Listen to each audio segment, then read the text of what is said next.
you were born with some type of a deformity, then you were a target.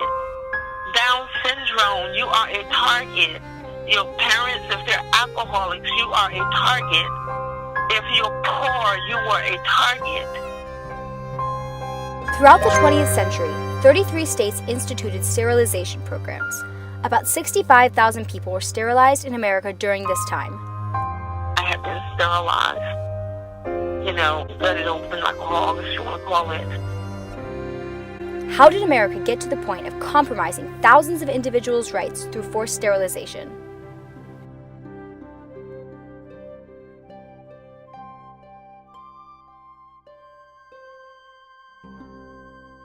The idea of eugenics first came from Britain, where Sir Francis Galton used the term to mean well-born. Galton advocated for positive eugenics, the practice of improving the human race by selectively breeding positive traits, which he believed were the cause of the upper class's superior social standing. He advocated for getting involved in who reproduces and who doesn't, and trying from that to create a better human race. And it's really this idea that you can do with people what you can do with animals, meaning you can kind of select out a particular positive strain and breed it the way that we might do with cattle or other animals. In 1873, Galton wrote, "If our future population were reared under more favorable conditions than at present, both their health and that of their descendants would be greatly improved." Though Galton's dream never came true in Britain, his ideas quickly spread west to America. However, Galton's practice of positive eugenics in Britain was not emulated by his American counterparts. Americans instead focused on negative eugenics to address the conflict of perceived social ills such as pauperism, promiscuity, and feeble-mindedness. This negative eugenics begins to take hold in certain parts of America, and one of the proposed solutions was eugenic sterilization, because if you want to stop people from reproducing, that's really the best way to do it. In the case of men or women, you do an operation that makes it literally impossible for them to have children.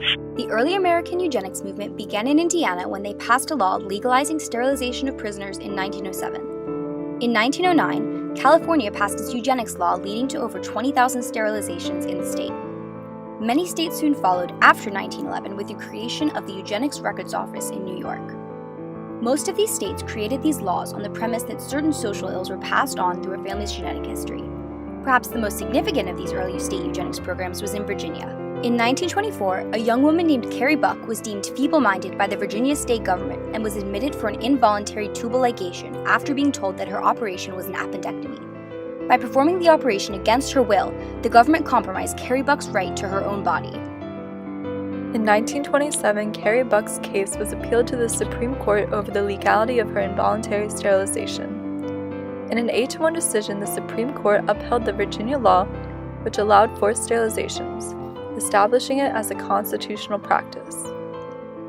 In 1927, Chief Justice Oliver Wendell Holmes wrote, "It is better for all the world if, instead of waiting to execute degenerate offspring for crime, or to let them starve for their imbecility, society can prevent those who are manifestly unfit from continuing their kind.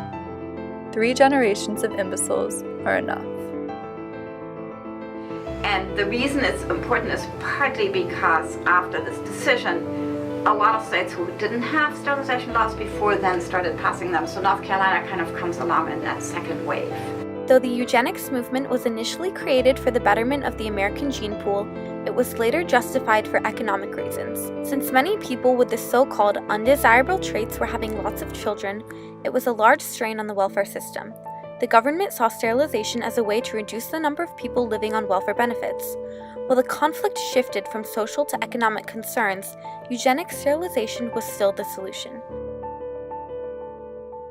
State governments continued to compromise individual rights, but now it was in order to save money rather than improve society. This was the case in North Carolina after the passage of the Revised Sterilization Act in 1933. That law basically creates a eugenics board which has 5 members, and they basically get to decide over all the eugenic sterilization petitions that the state gets. After World War II, many states ended their eugenics programs because of its ties to Nazi Germany. North Carolina, however, expanded their program by allowing social workers to issue sterilization referrals. This was unlike all other states, which only allowed doctors to refer their patients. The efforts of these social workers drastically expanded the program, ultimately leading to the sterilizations of over 7,600 people in North Carolina. I mean, it was just controlling the masses, for want of a better word. And North Carolina gave unprecedented power to its social workers to go out and target people and push them and push them and push them till they submitted to these operations. They got my grandmother to sign the papers. How they coerced her into signing papers is they threatened to take away her food stamps or her welfare. Another reason why North Carolina was one of the last states to end its eugenics programs was because its supporters were powerful and persistent. In 1947, James Gordon Haynes and Clarence Gamble created the Human Betterment League. This organization recruited thousands of members and spread eugenics propaganda throughout the state. One brochure they distributed labeled people as morons and feeble-minded and said, "These people cannot be expected to provide good heredity, a normal home, or intelligent care." So then it shifts to this goal of trying to limit the number of children that women who are on welfare have. In addition to threatening victims, doctors would often understate the severity of the patient's sterilization surgery. By blatantly lying to their patients, the government was directly compromising their individual rights. Victims of sterilization were mainly lower-class women who had no idea what was happening to them or who had no choice in the procedure. My son was born by cesarean birth.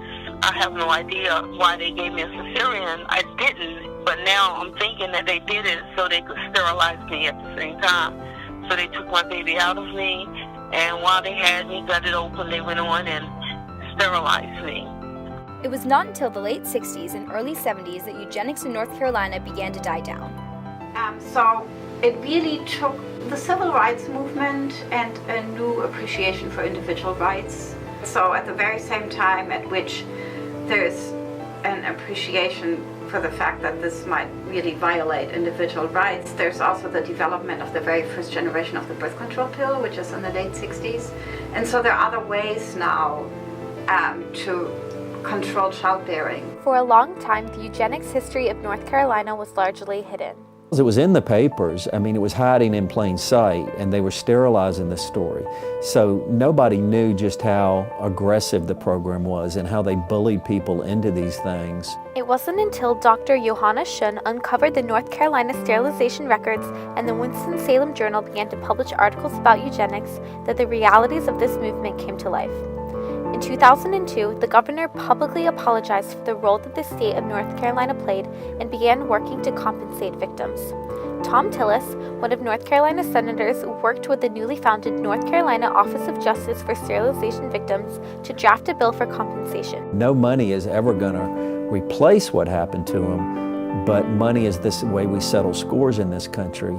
Sterilization was a compromise of individual rights by the government. The manipulative and sometimes illegal nature of the sterilizations violated a person's right to their own body. They were lied to so many times. They were just giving just a very vague understanding of what it was, and often told that it was reversible, which these were radical tubal ligations that are not reversible. It's when you try to stop a group of people from reproducing, that's genocide. So yeah, this was genocide. It is a genocide and it is a violation. These people thought that society would benefit more if we were not even here. American eugenics cannot be forgotten. This is one dark spot in America's history of violating individuals' rights. Until we formally recognize and apologize to the 65,000 victims of eugenic sterilization, our troubled past continues to live on in the present.